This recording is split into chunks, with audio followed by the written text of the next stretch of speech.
2,000 years ago, this was the land Jesus called home. In this all-new season of First Century Foundations, I'm on a quest to get to know Jesus in a more tangible way, right here in his homeland.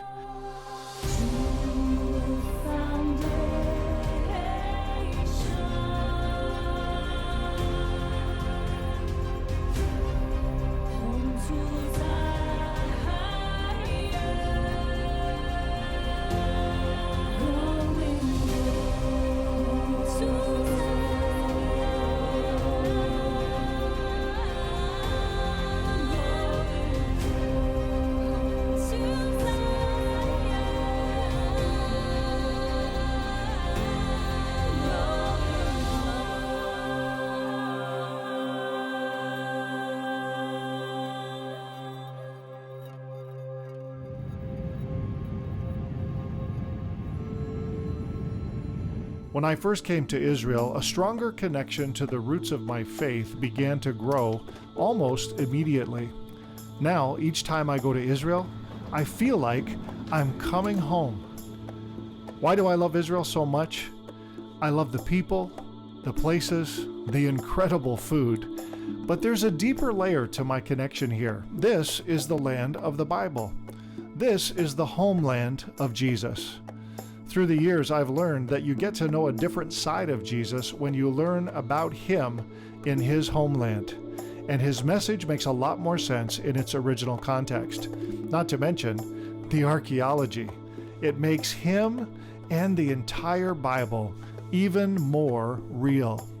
That's why I met up with Danny the Digger Herman, an archaeologist and top-notch Israeli tour guide.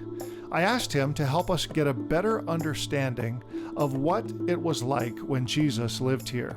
Danny! Boker Tov, Jeff! Boker Tov! How are you? I'm doing good. Great to see you. It's been a long time since we've been back here in Israel. Indeed. Welcome back to Israel. Thank you so much.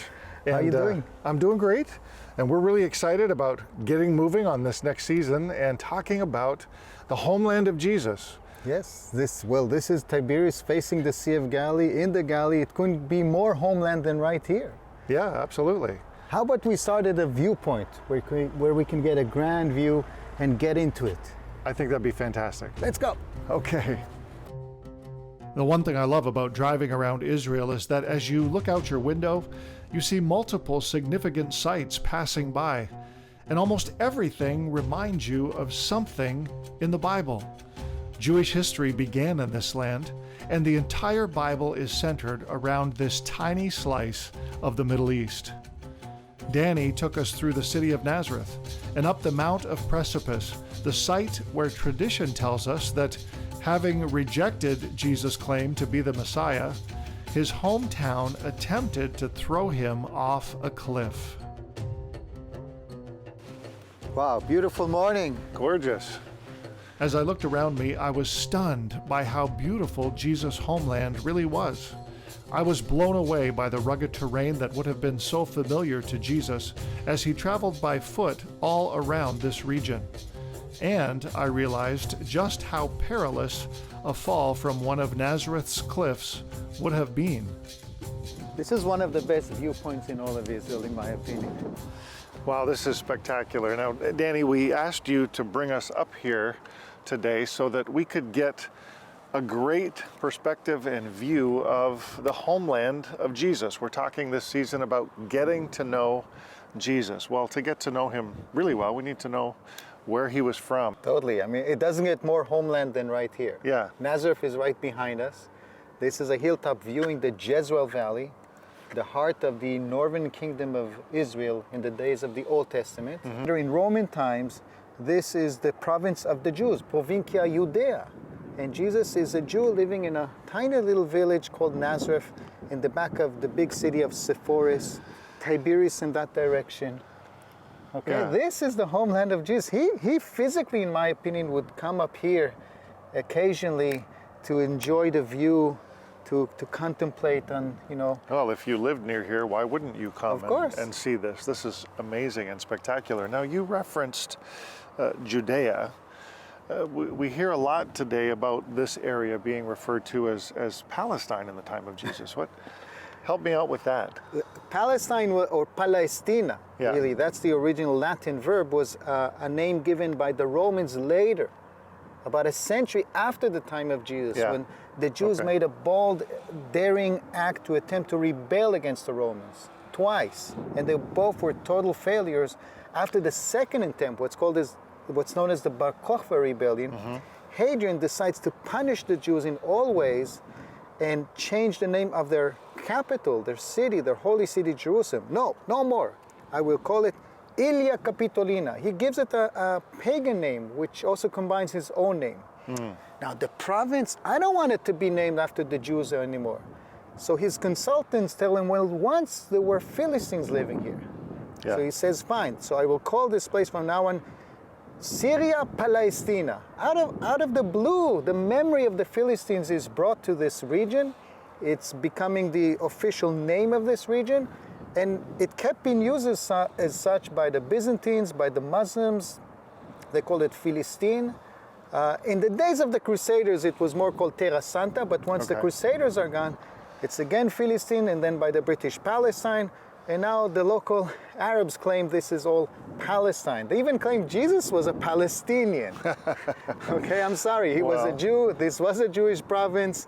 There's so much evidence of Jewish presence in this land. Over 300 synagogues were found, dozens of them right here, including in Nazareth itself and around it. Okay.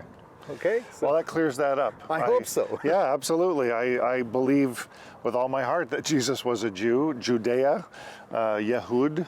You know, the whole language speaks of it. Can we get a closer look here of the Sure. valley, and you could explain to me some of these things that we're talking about? Sure, well, it's kind of hazy this morning. Let's go over here to the edge if you dare.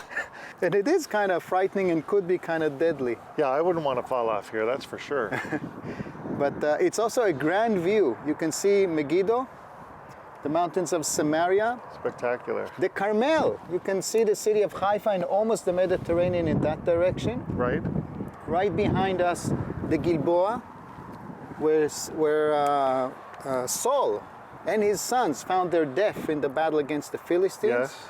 And on this side, you can see that nice, round, feminine-looking mountain, Mount Tabor, Yes. mentioned in the book of Judges in the battle of Deborah against the Canaanites. And in the New Testament, it's rebranded as the high mountain of the place of the Transfiguration. Right. There's a grand Catholic church over its edge. And behind it, the Sea of Galilee, Capernaum. Okay, there are so many places here that could be matched to what the text tells us about the homeland of Jesus. Yeah. And the highway that you mentioned that comes from Egypt all the way up through here and towards Syria, called the Via Maris. Via Maris, the section of the Via Maris. The way of the sea. Yes, it was along the sea up to Caesarea, more or less. Right. But if you continue straight, you end up in Phoenicia. Yes. But you want to connect to Damascus and Mesopotamia. So you have to cross the mountains and you have to cross the valley here and then pass by Mount Tabor, cross the Sea of Galilee. Capernaum was along that road. Okay. Climb up the Golan Heights, reach Damascus, have some good coffee, and then another day's trip and you're in the big rivers, in the Euphrates. And that's the heart Yeah. of Mesopotamia. This is an important junction of roads right down here. Talk to us a little bit about what the climate was like politically during the time of Jesus. Well, about 60 years before his time, this region was all taken by the Romans. Okay. And they labeled it as Provincia Judea, the province of the Jews. And about 40 years before he's born, they give the custody, the governorship of this region to a guy called Herod. We call him Herod the Great. Right. And he ruled quite effectively over the land in the sense that he was a very efficient tax collector. So the local population was pretty heavily oppressed by the Romans and their local representative. Okay. And religiously, they were also subdivided. I think Jesus and the environment here was mostly Pharisee nature. Okay. Okay, sticking and emphasizing the Torah study and kind of upset at the way that the priests are operating the temple. It definitely is expressed by Jesus when he's an adult.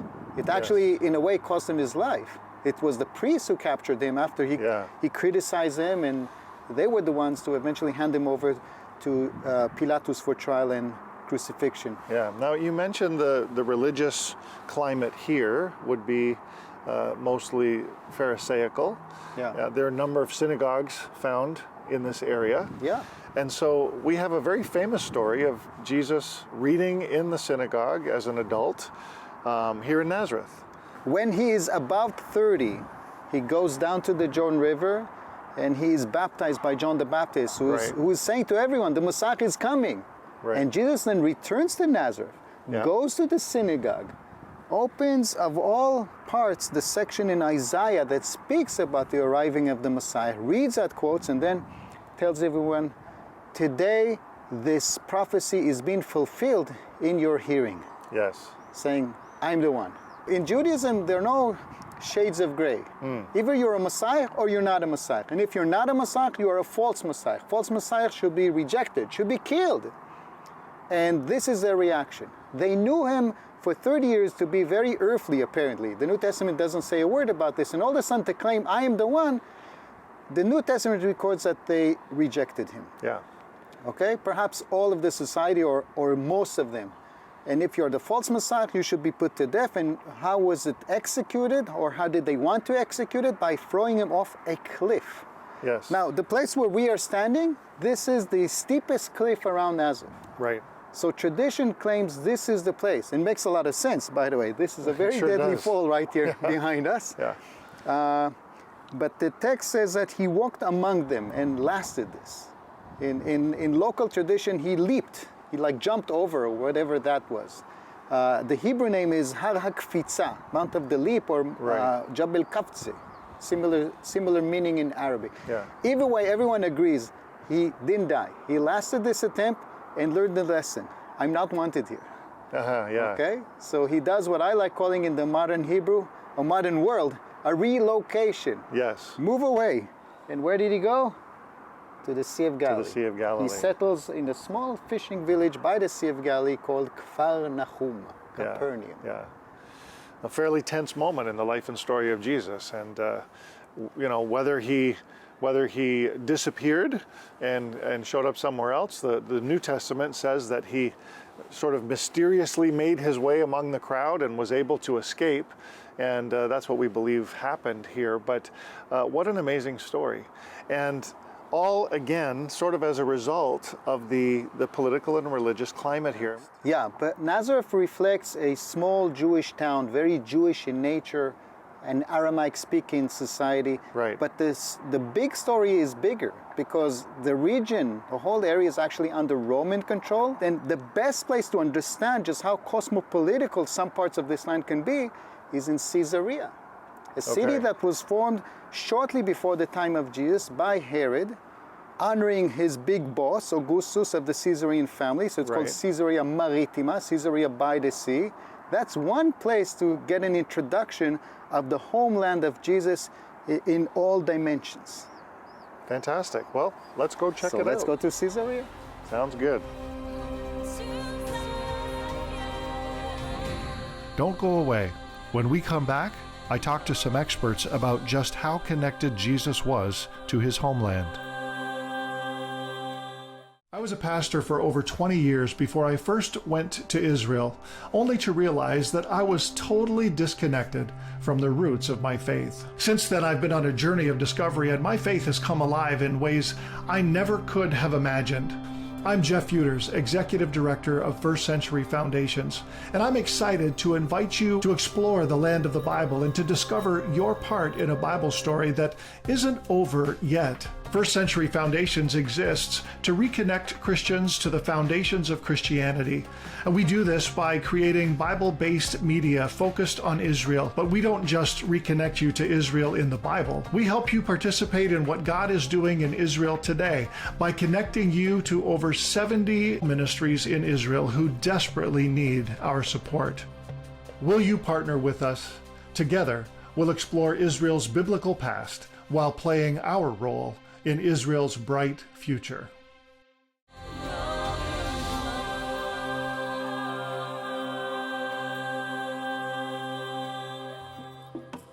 As we left the Mount of Precipice, I recalled how After being initially rejected by his hometown and moving to the shores of Galilee, Jesus drew a massive and almost exclusively Jewish following.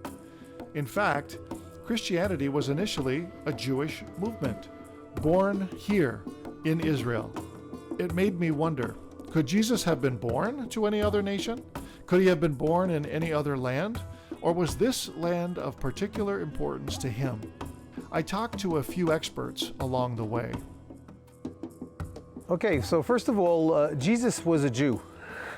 And a Jew is not only a person of the Jewish faith, primarily it's a person of the Jewish nation. So he was living in this land because this was the land of the Jewish people. So if this was Jesus' homeland, that means that it was the Jewish homeland as it had been before and it is to this day. Jesus had to come to the land of Israel. From the moment that God gave Abraham the promise of this land, Jesus was part of that. He couldn't come to any other place than the land of Israel. And he also had to come to the people of Israel because his name means he will save his people from their sins. And I would say he had to come to Jerusalem. There had to be a temple in place in Jerusalem because Jesus was going to be sacrificed at the very same place that God asked Abraham to sacrifice his son Isaac. There are prophecies in the Old Testament about the Messiah who will come. He will come to the nation of Israel. Over and over again, it points to that. And then we have this prophecy in Micah chapter 5, verse 2, that says that the Messiah will be born in Bethlehem, which means house of bread. And so Jesus was born in Bethlehem.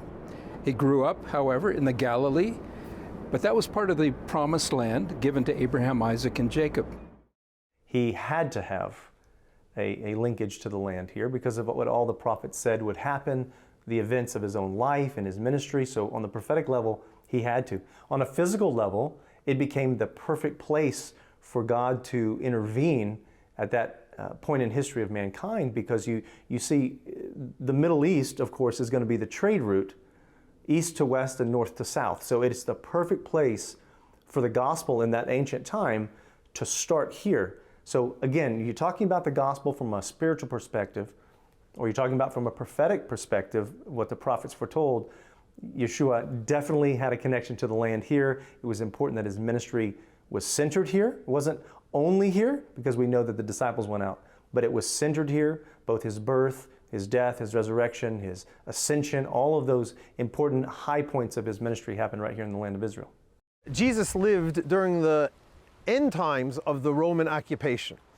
Living in these times, as you might be able to expect, especially we're now recording this in the beginning of 2022, when there's a war going on in the Ukraine. That is more or less the way that it was to live in the land of Israel in those days. Jesus and many of his friends, of his contemporaries, were against the Romans, and so they showed their againstness, their opposition to the Jewish people who were representing the Romans at the time. Up next, Danny and I explore the ruins of ancient Caesarea and find evidence of the existence of a man who played a pivotal role in the trial of Jesus. First Century Foundations is committed to helping those in Israel who are most in need. And this is possible because of people like you. Your donations are supporting the most vulnerable in the land, especially aging Holocaust survivors.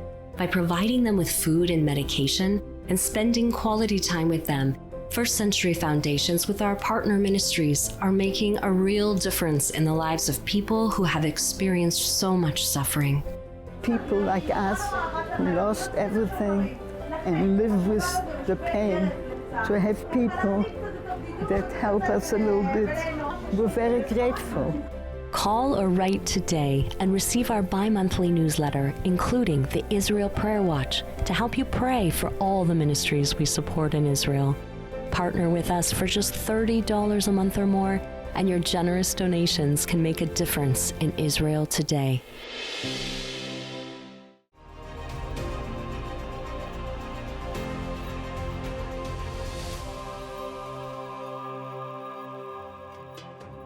As we drove to Caesarea Maritima, the economic and political capital of Herod's kingdom, I knew I was about to get eerily close to a couple biblical characters who ruled Jesus' homeland on behalf of Rome. We arrived to the remains of King Herod's palace, evidence of how Rome's elite lived in luxury, built by slaves, while the majority of Judea struggled to make ends meet. Herod's palace was really comprised of two sections, one on land and one appearingly on the sea. Okay, you see the rectangular shaped pool that was in the middle of the building, and imagine a two-story building all around it. Only at the left corner, foundation wall was preserved, but when they excavated here in the 1970s or early 80s, they found two original mosaic floor from his time. He actually walked on this, commuting between this part of the palace and the other. Wow. So this is original Herodian. It's not too easy to find actual Herodian levels in Caesarea today, and this is one of those locations. Shall we go on it? We can go down there? Yeah. What do you guys think? Yeah. Follow me.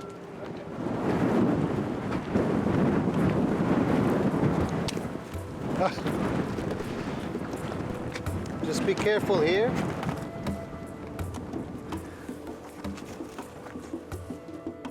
We cautiously made our way down to the beautiful mosaic floor upon which King Herod walked 2,000 years ago. It felt surreal, yet standing where Herod once stood made it all feel so much more real. So, Danny, we're literally standing in part of Herod's palace from Yes. the time of Jesus. Yes, your feet are on an original Herodian mosaic floor. In the section that connected two parts of Herod's palace, this part was around a rectangular pool. Yes. That some say was for swimming, some say were for growing fish, but either way, it was all part of this magnificent design, so bold, so Beautiful. daring, to make a palace right on the water. Herod, approved by the Romans to govern over this region, is given that permission only for one reason, that you will tax the people more effectively and you will maybe make entrepreneurship, but just so we, Rome, will prosper. So Rome and Herod, as the local governor, are making a lot of wealth from all of this, but not the average person. Right. For the average Judean living in the province of Judea, life is pretty bitter, pretty difficult. You have a triple tax system. Both the local governor's tax, both the federal or Roman tax, and the temple tax that you need to pay in Jerusalem. That is also reflected in the New Testament, how the tax collectors for Jerusalem are coming to Peter and demanding, where's that half a shekel that you need to pay us this year? Yeah. So life was not that easy, and if you didn't pay your taxes, you're in trouble. Okay? Not much different today. Well, then it was worse. They could just confiscate your chariot. They could turn you into a slave if you're not paying your taxes. Yeah. No human rights. Forget that. Right. Okay? So that is the context in which Jesus appears when there's so much misery, so much oppression, and he offers a spiritual salvation. He Right. offers an alternative, and yes, life is hard, maybe not for these guys, but for us in general, but there will be a reward in the afterlife. And in the meantime, be kind to one another. That's a revolutionary message.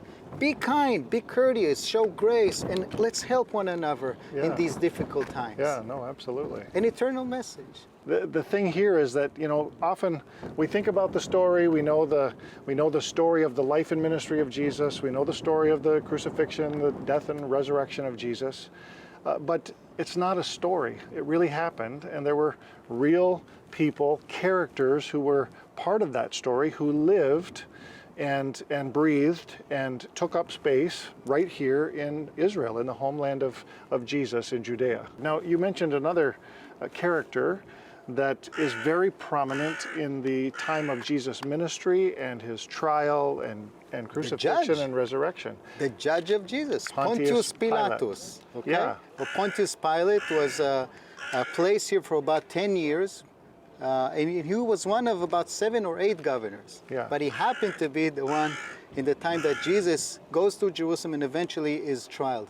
And the reason I'm mentioning this here, because he was not such an important person. He was not a king. He didn't mint coins with his name on it. Right. But he made one building here in Caesarea and had an inscription in front of it. We don't know where that building is today, but we found the inscription in secondary use in Caesarea's theater. Right. Okay, it was recycled and actually people walked on it. But when archaeologists found it in the 1960s, they flipped it and oh, there it was. The judge of Jesus mentioned by name. We So have we a replica right here. You want We to see can it? know for sure that Pontius Pilate existed Oh, as well. no doubt about it. Yes. And you're going to show me. Yes. Let's go. So this is the eastern part of Herod's palace. Right. And in the midst of it, you have this display of one of the most significant discoveries made in Caesarea, definitely from a Christian point of view. The Pilatus inscription. Okay. Okay, let's read it. It's Latin. Okay, you can figure it out, the letters. On the first line it says Tiberium, Okay. probably construction of the Tiberium. It is a temple in honor of the big boss, Tiberius. Right. And who is building it? Us Pilatus. Undoubtedly, Pontius Pilatus. Wow. Here he is, in name. Right and if in you're still stone. not certain if this is our Pilatus, our Pontius Pilate, beneath it reads, you have traces of his title, Perfectus Judea, the Wow. governor of the province of Judea, of the Incredible. Jews. So right here in stone, proof that Pontius Pilate existed. Definitely, definitely. and if so- the New Testament is not enough and Josephus is not enough, then archaeology provides its own testimony. And for years it was the only testimony, but we have now another piece Yes. of evidence recently published coming from Herodium, another Herodian site that perhaps was recycled by Pilatus, at least administration, if not Okay. him himself. Wow. Incredible. Well, Danny, this has been an incredible day. You know, we have had an amazing overview of the geography, the land where Jesus lived, certainly the area of the Galilee.